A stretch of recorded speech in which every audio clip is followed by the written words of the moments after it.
Good morning and welcome to another episode of the Startup Sessions. Today I'm continuing this week's theme of chatting to you about really cringeworthy email tactics that you should absolutely avoid in your own email marketing. Before I get started, let me introduce myself. My name is Colette Broomhead and I'm a startup strategist. An online startup strategist, to be more specific, which basically means that I work with new online business owners and I help people go from literally zero, and in some cases, not even an idea of what they want their business to be, to replacing their 9 to 5 salary so that they can quit their 9 to 5 for good. And the reason I love doing this and the reason that I do this is because it's kind of exactly what I did myself. I come from a 13-year corporate career where I worked for a FTSE 30 company, and I worked in a number of different areas across marketing, customer relations, customer service, all sorts, and email marketing. And so this week I am talking to you about email. Last week I was covering different types of emails that you should be sending your list in order to kind of keep them engaged and sell to them. And this week we're looking more at the downside, at the things you shouldn't be doing. So I went live on Monday and I chatted about a few cringeworthy tactics there. Among them, kind of trick subject lines, bad spelling and grammar, and that kind of stuff. So if you missed that one, go and check that one out. Today, I'm going to be talking about 4 new cringeworthy tactics that people are using and that you should absolutely avoid. So cringeworthy tactic number 1 for today is making people feel bad. This seems to happen more and more these days in marketing. I think it's kind of marketing gone bad, where there's this kind of belief that in order to sell someone, you almost have to kind of beat them into submission. You have to kind of make them feel so bad if they don't buy your stuff, like they're, some kind of complete loser. So you'll have seen, things like, without this you'll never be successful, or you'll never earn enough money, in brackets, unless you buy my stuff, and all of these kind of tactics that basically are kind of making people feel really bad about themselves, and basically trying to sell by making someone feel so bad about where they are now and making them think that the only way out of this hole that they're in, apparently, is to buy their stuff. So this doesn't work. It's kind of based on a kind of marketing tactic that does work, which is, helping people see the transition, helping people kind of see and experience the challenges they're facing right now, and kind of see and experience what it could be like if they were to overcome those challenges. So yes, there is a kind of technique that absolutely works that involves doing that, but it seems to have turned into, in some cases, this kind of bullying and, not very nice, leaves a kind of rather nasty taste in the mouth type tactics. So don't be tempted to do that, because no one likes to be bullied, no one likes to be made to feel bad, and it's highly unlikely that if you've made someone feel that bad, they're actually going to want to buy from you. And the last thing you want, even if someone does feel bullied enough into buying from you, it's hardly the basis of a good relationship. Because if someone's only buying from you because they feel browbeaten into it, that is not the basis of a good customer relationship. So don't do it. I am actually just going to share this. I meant to do this at the start, I forgot. I'm going to share this over into my Facebook group business class, because I want them to see it too. So let me just share this over. If you're not already a member of Business Class, then do come and join us. It's a free Facebook group and it is for new online business owners. And we cover different themes every week. We have Q&As, we have fun discussions. There's tons of support in there. It's a really lovely community to be a part of. So if you're not already, then do come and join us. And as an added bonus, I'm actually going to be doing a Q&A in there on Friday, all about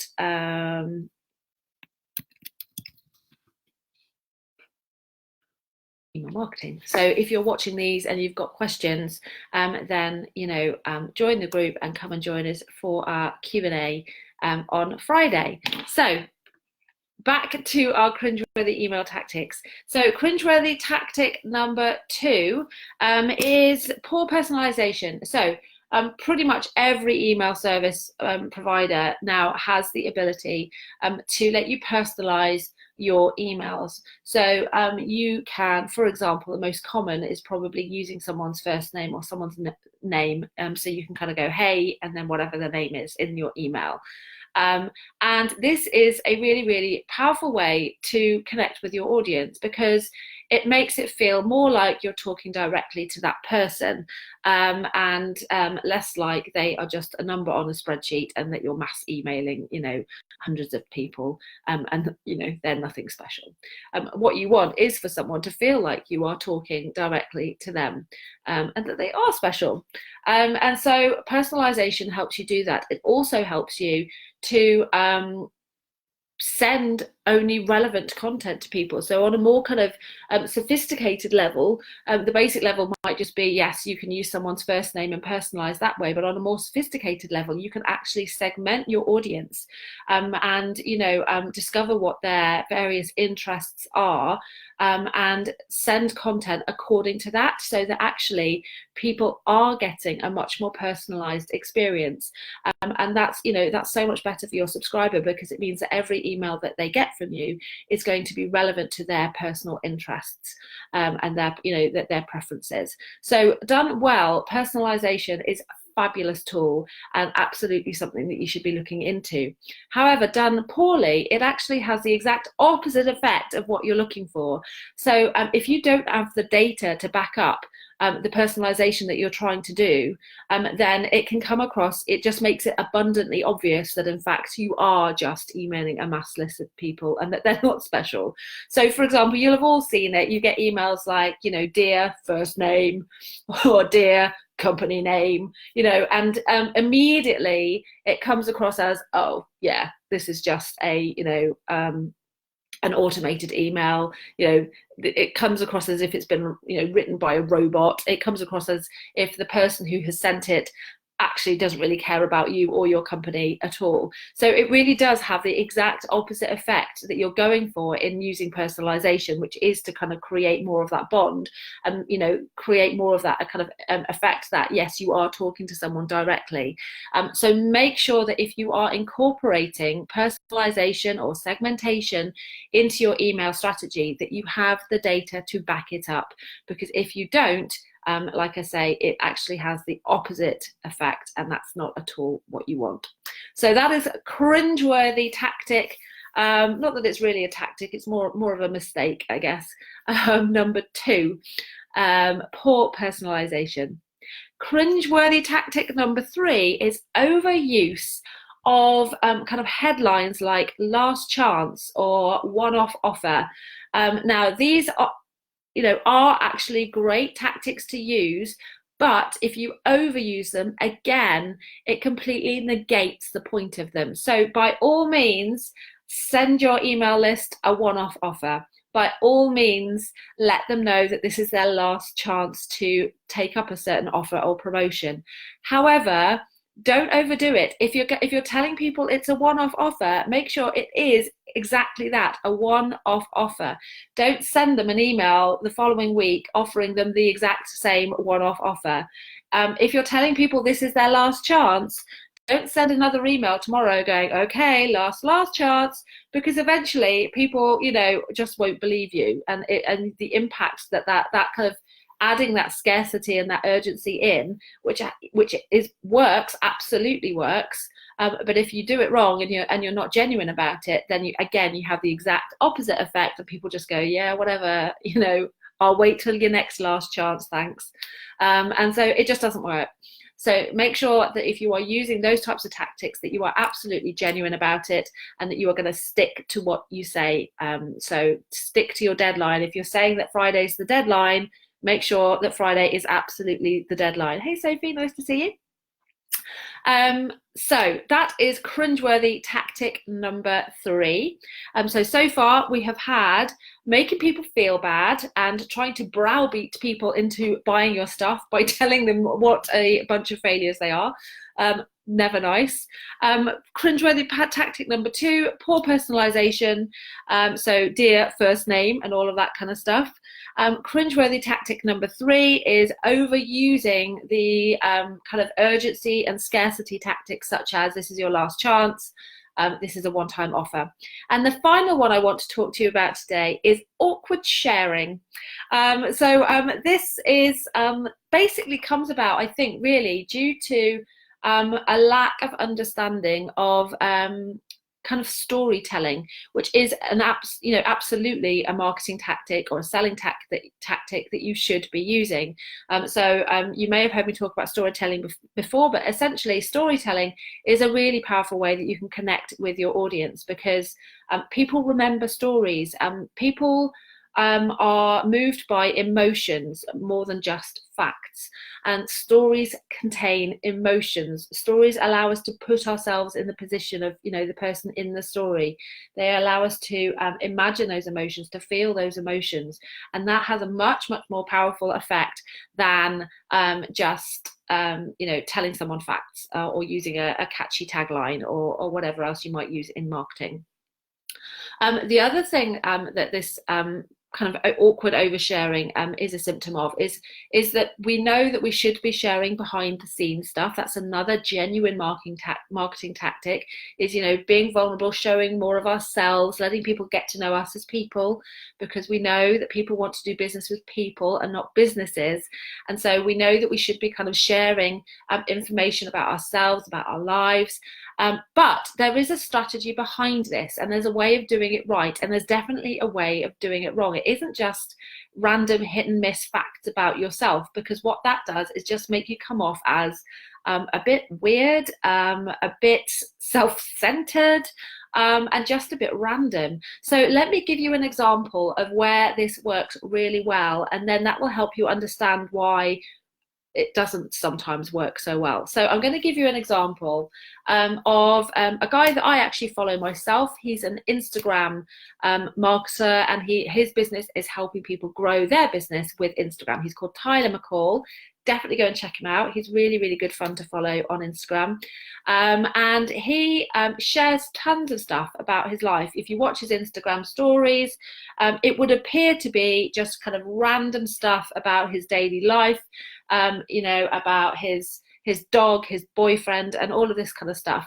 And and so I think people will watch stuff like that and think, oh, okay, well, I'll just start sharing random stuff about my life too. And that's not what he's actually doing. There is a very careful strategy behind the way he does it. So, for example, he talks all the time about his love for Target. So this is for us UK folks who may not have heard of Target. It's basically a US-based store that sell, as far as I can make out, all sorts of stuff. And he talks again and again about his passion for Target. He's always talking about what his latest purchases from Target and this, that, and the other. Now, to all intents and purposes, this has absolutely nothing to do with his business. His business is helping people grow their business through Instagram. Target has nothing to do with that. But it works. And the reason it works is because he has chosen very purposefully to share this type of information, because he knows that his ideal clients are also the type of people who love to shop at Target.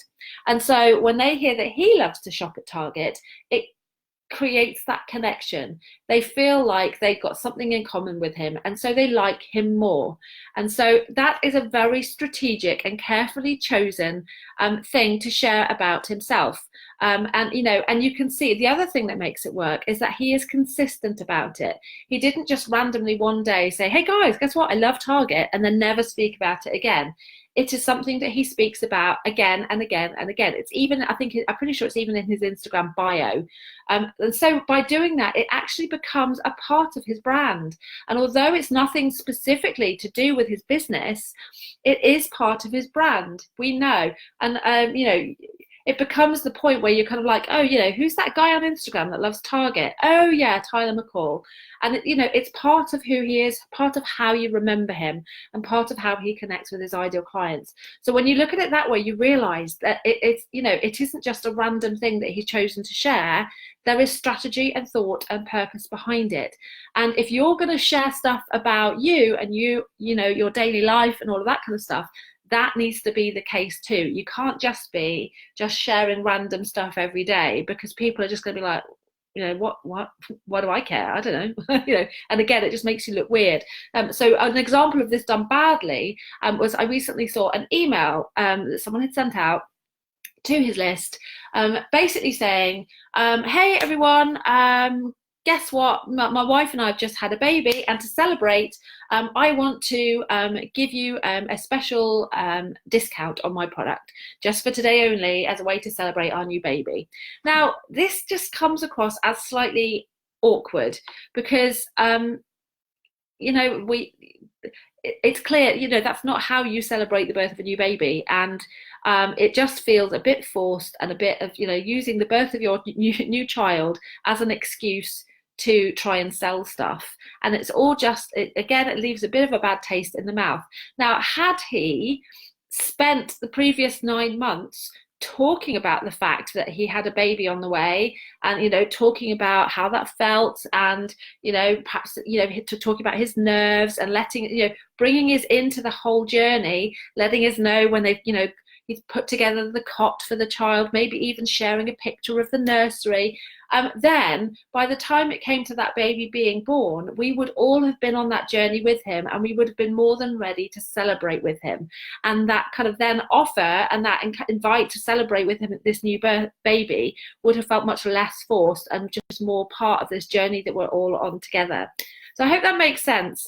If you absolutely do share stuff about you, share stuff about your life, let people in, let people connect with you, but make sure that you are doing it strategically, and not just randomly sharing stuff and doing it in a way to kind of force sales and promotions, because people will see right through you, and it doesn't come off well.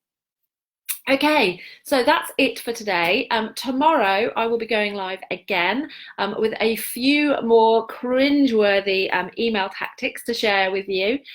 Tonight I'm actually hosting a free live masterclass where I'm going to be talking about a framework that I have created for my own business, which allowed me to basically scale right back the amount that I'm working on, scale right back the amount that I'm doing, and the number of hours that I'm working. And yet grow faster, and earn income consistently, and grow that income month on month. If you would be interested in coming and join me, I hope you are, then I will leave a link in the comments for you to register your spot. If you can't make it live, that's absolutely fine. By registering, you will get a copy of the replay. So I'll leave that link in there. And then don't forget, on Friday, our Q&A over in Business Class, my Facebook group. If you're not already a member and want to get in there and can't find it, let me know, and I'll pop you a link as well. All right, take care. I'll see you tomorrow. Bye.